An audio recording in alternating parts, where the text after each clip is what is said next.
자, 오늘은 제가 이 작은 음악회와 더불어서 특별 메시지로 어머님의 사랑과 관련한 부분으로 예화를 들고 또한 함께 이 복음에 대해서 생각해보는 시간을 갖겠습니다.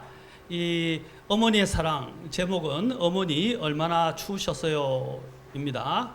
이 단란한 가정의 가족 사진을 여러분 보게 됩니다.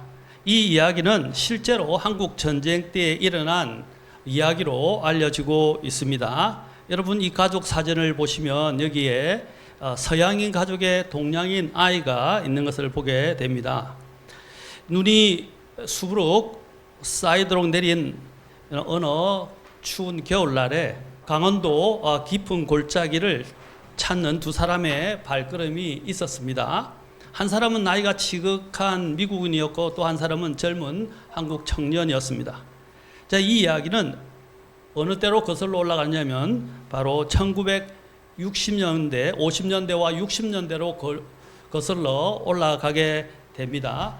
1960년대에 은퇴한 종군 기자가 있는 미국인 가족이 이 한 아이를 입양하게 되었습니다. 가족은 두 아들과 딸로 구성되어 있는데 모두 성실하고 공부를 다 잘하는 아이들이었습니다. 하지만 이 아이는 유독 달랐습니다. 예의 바르고 공부도 잘했지만 자라면서 가족들과 다른 자신의 검은 머리카락과 노란 피부 때문에 소외감을 느끼기 시작했습니다. 점점 더 고립감을 느낀 그가 밤늦게까지 이제 밖에 나가 술을 마시고 다른 나쁜 친구들과 어울리며 싸움에 휘말리기 시작했습니다. 그럼에도 불구하고 양부모, 특히 이 양아버지는 그를 꾸짖지 않고 사랑으로 지켜보면서 그가 무사히 돌아오기만을 기도했습니다. 여기 보면 이 청년이 방황하게 되는 것을 보게 됩니다. 고독을 느끼고 또 방황하고 또 자신을 버렸을 친부모와 운명을 미워하게 되었습니다.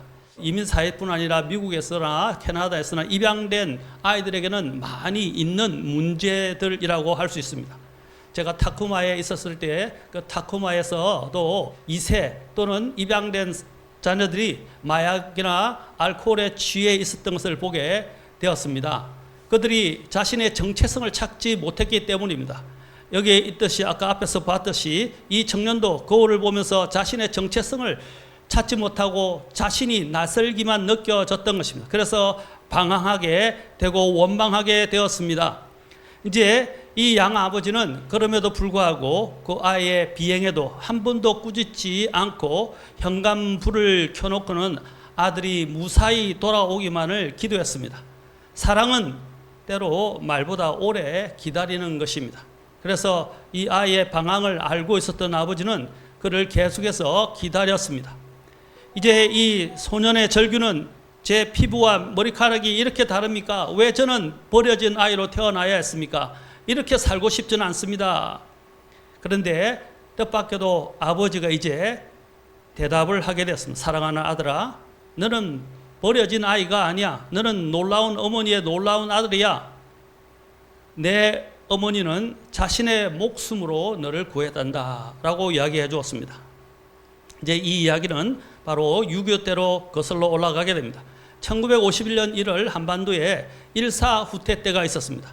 그리고 종군 기자로 아버지는 서울에서 이제 대전으로 향하고 있던 길에 칼날처럼 매서운 바람이 몸을 날리듯 불어오고 있었고 정말로 한 치 앞을 볼 수 없을 정도로 정말 눈으로 수북하게 쌓여 있었습니다. 그리고 눈이 내리고 있었습니다.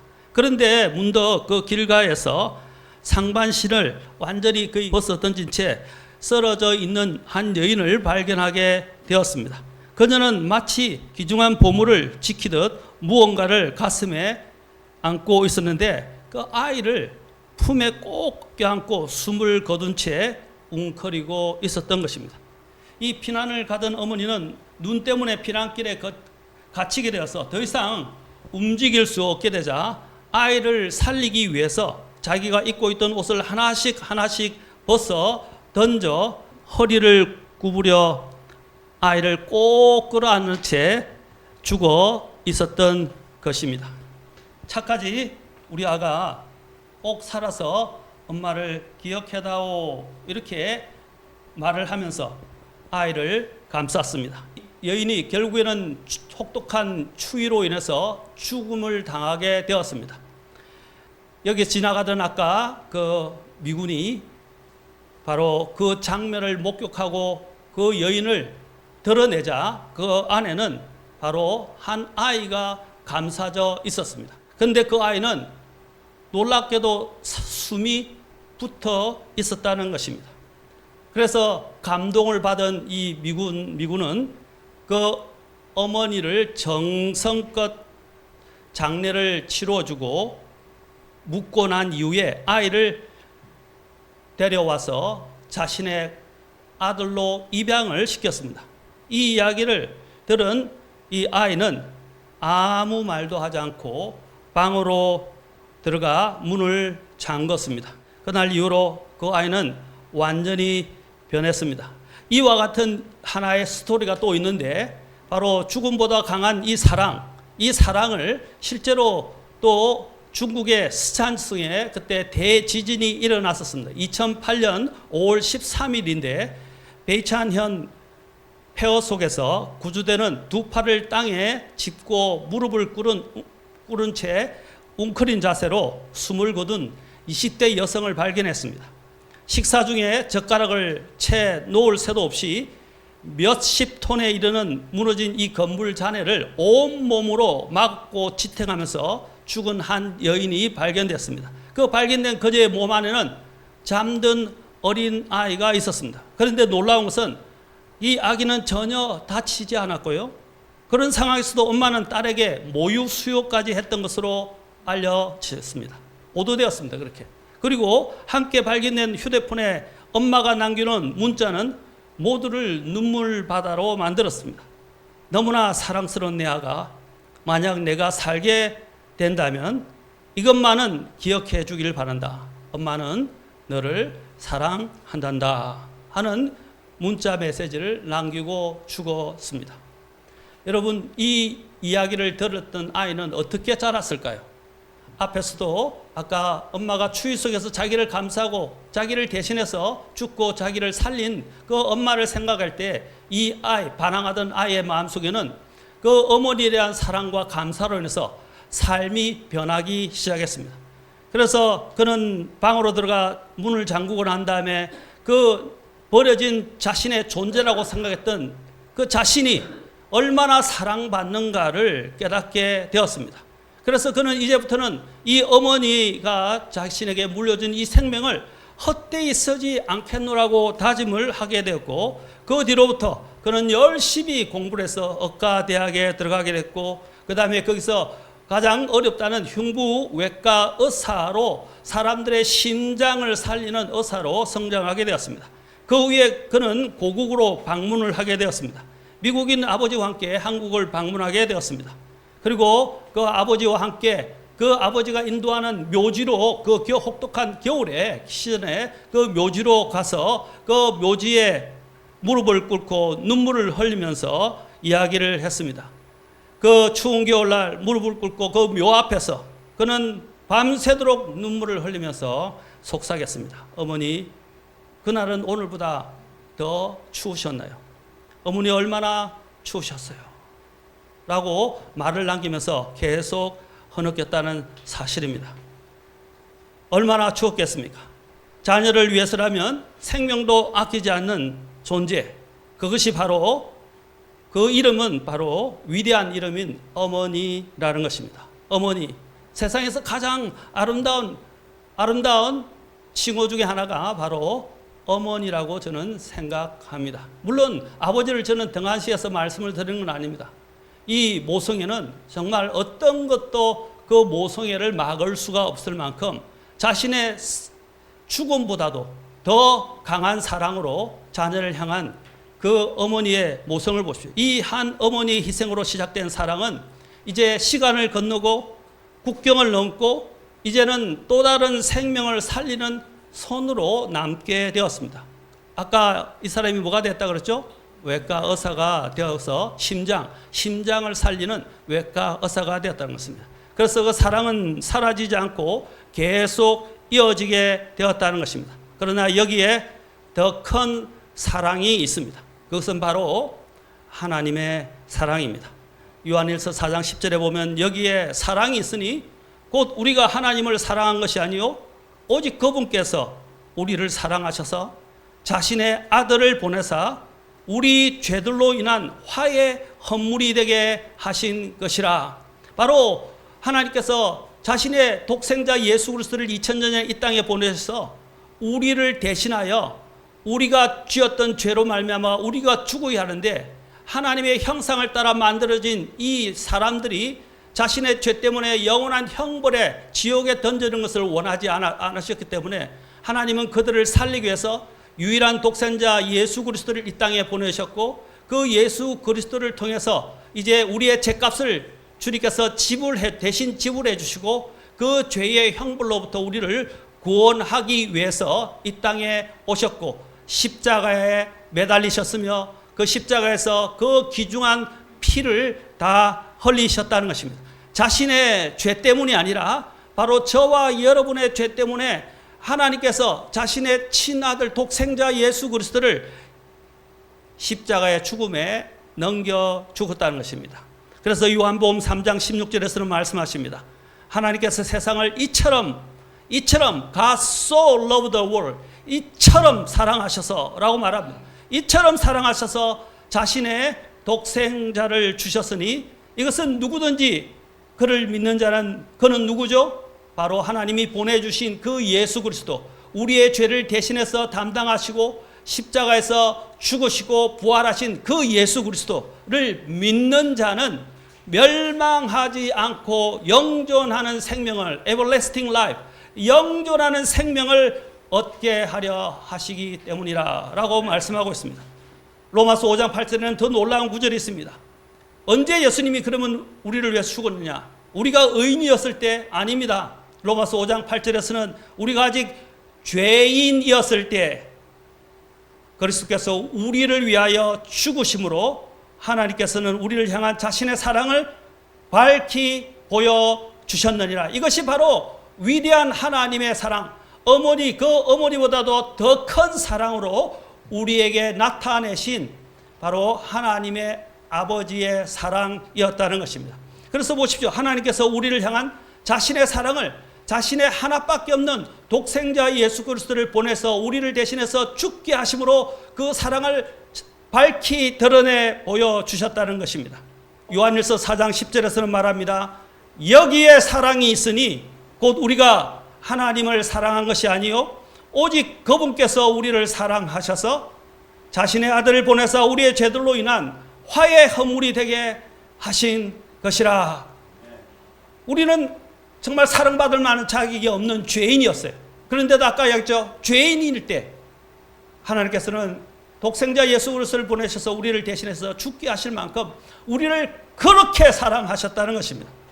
그래서 사랑은 바로 여기에 있고 아까 그 어머니보다 더 큰 사랑이 바로 여기에 있는 것입니다. 이것이 바로 하나님의 사랑입니다. 하나님의 위대한 사랑. 여기에 요한복음 15장 13절에는 사람이 자기 친구를 위해 자기 생명을 내려놓으면 이보다 더 큰 사랑이 없느니라 라고 말하고 있습니다. 자, 여기서 이제 우리가 기억해야 할 것은 이 하나님의 사랑을 받았다면 이제는 우리가 어떻게 해야 되겠습니까? 이제 우리가 해야 할 일은 단순합니다. 하나님이 뭘 하라, 하나님을 위해서 뭔가를 하라고 말씀하시지 않는다는 것입니다. 하나님은 우리에게 이제 말씀하시기를 이제 너희는 그저 값없이 준 나의 생명을 받고 죄 용서를 받고 나에게 나아오라. 믿음으로 나아오라. 그러면 내가 너희를 용서하고 너희를 구원해 줄 것이다 라고 말합니다. 왜 그렇습니까? 왜 그냥 나오라고 그럽니까? 바로 우리의 이 죄값을 하나님의 아들 예수님을 보내서 대신 다 지불하셨기 때문입니다. 그래서 우리는 이제 더 그 죄값을 지불해야 될 필요 없고 그것을 지불하기 위해서 우리의 생명을 내어놓을 필요도 없다는 것입니다. 바로 예수님이 모든 것을 다 하셨어요. 예수님이 고통당하신 것은 바로 내가 당해야 할 고통이었습니다. 예수님께서 십자가에 매달려 죽으신 것은 내가 죽어야 할 죽음이었습니다. 예수님이 그곳에서 피를 흘린 것은 내가 흘려야 될 그 죄의 피였습니다. 피 흘림이 없이는 죄의 용서함이 없다고 했습니다.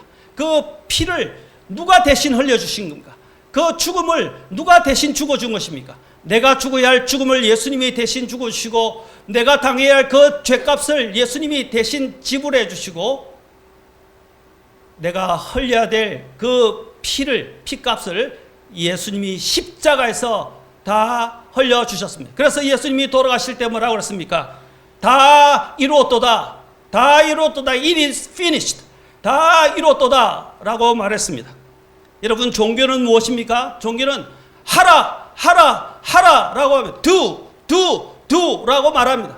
그러나 기독교는 뭐라고 합니까? 다 이루었다, 다 됐다, 다 이루었다 라고 말하는 거예요. 그래서 예수님께서 십자가에서 It is finished, 모든 것이 다 끝났다, 다 이루어졌다, 완성되었다 라고 말씀하신 것입니다. 저와 여러분을 살리기 위해서 그분이 자신의 목숨을 내어놓고 기꺼이 십자가에 죽어 가셨다는 것입니다. 그래서 이사야서 53장 4절부터 6절에 말씀하십니다. 참으로 그는 우리의 고통을 짊어지고 우리의 슬픔을 당하였거늘 우리는 그가 매를 맞고 하나님에게 맞아 고난을 당한다고 생각하였노라. 그러나 그는 우리의 범법들로 인해 부상을 당하고 그는 우리의 불법들로 인해 상하였노라. 그가 징벌을 받음으로 우리가 화평을 누리고 그가 채찍에 맞음으로 우리가 나음을 입었도다. 우리는 모두 양 같아서 우리 각자 돌아서서 자기 길로 갔거늘 같으나 주께서는 우리 모두의 불법을 그에게 담당시키셨도다. 바로 예수님께서 바로 하나님의 어린 양으로 희생되신 것입니다. 자, 여기에 그림을 보시죠. 예수님께서 우리를 대신해서, 여러분을 대신해서 하나님의 진노를 당하셨다라고 돼. Jesus suffered God's wrath in our place. 바로 우리를 대신해서 하나님의 진노를 받으셨고 그 고통을 감내하셨다고 말씀하고 있습니다. 이제 하나님의 사랑, 이 죄의 대가는 무엇입니까? 죽음과 심판입니다. 그러나 하나님의 사랑이 나타나서 우리를 구원하시기 위해서 2000년 전에 십자가에 오시고 또 죽음이 예수님을 붙들어 놓을 수 없었어요. 왜? 우리가 죽게 된 것은 죄 때문인데 그 예수님은 우리의 죄 때문에 죽었지 자신의 죄 때문에 죽은 것이 아니기 때문에 무덤이 그분을 붙들어 놓을 수가 없었어요. 그래서 무덤이 열리고 예수님이 3일 날에 부활하신 것입니다. 아멘. 그래서 그분이 바로 이 생명의 통치자이고 생명의 주라는 사실들을 우리에게 나타내 보이셨고, 또 누구든지 이 예수님을 믿으면 죄를 용서받을 뿐 아니라 하나님 앞에서 죄인이었던 우리가 다 하나님 앞에서 의롭다라고 이야기해 주시는 것입니다. 선언하시는 거예요. 그래서 법정에서 탕탕탕 하면서 사면이라고 말합니다. 사면하면 뭡니까? 죄가 더 이상 없다, 이제 자유다, 풀어놨다, 풀려졌다, 이런 뜻입니다. 사랑하는 성도 여러분, 얼마나 감사합니까? 이제 간단합니다. 마지막으로 정리하겠습니다. 자신이 죄인임을 인정하십시오. 그리고 자신의 죄를 회개하십시오. 하나님은 뭔가를 하라고 요구하지 않습니다. 단순합니다. 아주 심플합니다. 자신이 죄인임을 인정하고 자신의 죄를 회개하십시오. 그리고 예수님께서 2000년 전에 저와 여러분을 대신해서 죽으시고 부활하신 것을 믿으십시오. 단순히 믿으십시오. 예수님을 진실한 마음으로 여러분의 마음속에 여러분의 구주와 주님으로 마음속에 영접하십시오. 그러면 하나님께서 분명히 약속하셨어요. 하나님은 거짓말하시지 않으십니다. 하나님은 그 약속을 지키시는 분이십니다. 그래서 저와 여러분을 구원해 주실 것입니다. 아멘. 로마서 10장에 보면 우리에게 말씀 10장 9절 13절 여기에서 우리 같이 한번 읽어볼까요? 9절 13절 보이시죠? 시작. 곧 내가 만일 내 입으로 주 예수님을 시인하고 하나님께서 그분을 죽은 자들로부터 일으키신 것을 내 마음속으로 믿으면 내가 구원을 받으리라. 이는 사람이 마음으로 믿어 의에 이르고 입으로 시인하여 구원에 이르기 때문이라. 이는 누구든지 주의 이름을 부르는 자는 구원을 받을 것이기 때문이라. 그리고 사도행전 16장 31절에서는 주 예수 그리스도를 믿으라. 그래야만 내가 구원을 받고 내 집도 구원을 받으리라 라고 약속하셨습니다. 하나님은 거짓말하시지 않습니다. 오늘 이 시간에 자신이 죄인임을 인정하고 오늘 나를 대신해서 내 죄값을 지불하시기 위해서 2000년 전에 죄 없으신 그분이 이 땅에 오셔서 나를 대신해서 십자가에서 피 흘려 죽으시고 부활하신 사실을 알고 그분을 나의 구원자, Savior, 나의 구원자와 나의 주, Lord, 나의 주로 영접하십시오. 그러면 구원을 받게 될 것입니다. 요한복음 1장 12절도 읽겠습니다. 뭐라고 되어 있습니까? 시작. 그러나 그분을 받아들이는 자, 곧 그분의 이름을 믿는 자들에게는 다 하나님의 아들이 되는 권능을 그분께서 주셨으니. 이것이 바로 복음입니다. 기쁜 소식, glad tidings 또는 glad news, 바로 기쁜 소식이라는 것입니다. 이 기쁜 소식을 하나님께서 우리에게 주셨습니다. 이제 이 하나님의 약속을 믿고 죄 용서를 받으시고 영원한 생명을 얻으시고 하나님이 주시는 이 구원을 선물로 받으시기 바랍니다. 그러면 여러분은 아까 영접하는 자, 그분의 이름을 믿는 자들에게는 하나님의 아들들이 되는 권능을 줘요. 하나님의 아들로 아까 입양되는 거예요. 입양됩니다.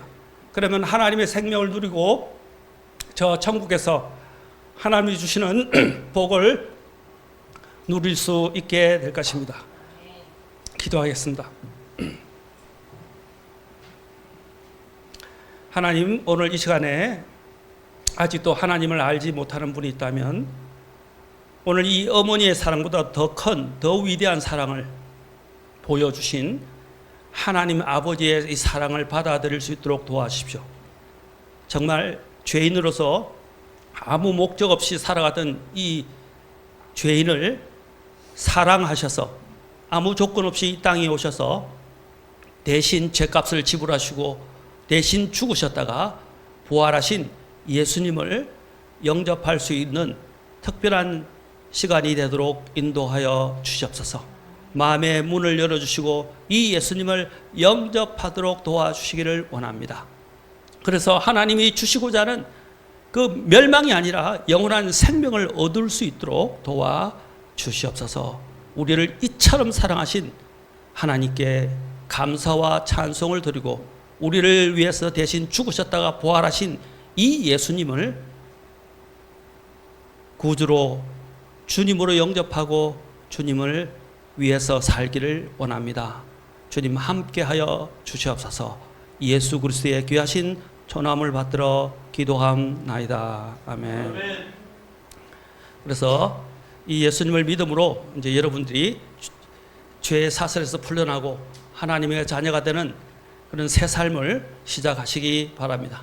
단순한 변화가 아닌 영원한 생명으로 향하는 이 놀라운 여정의 출발선상에 서시기 바랍니다. 마치겠습니다.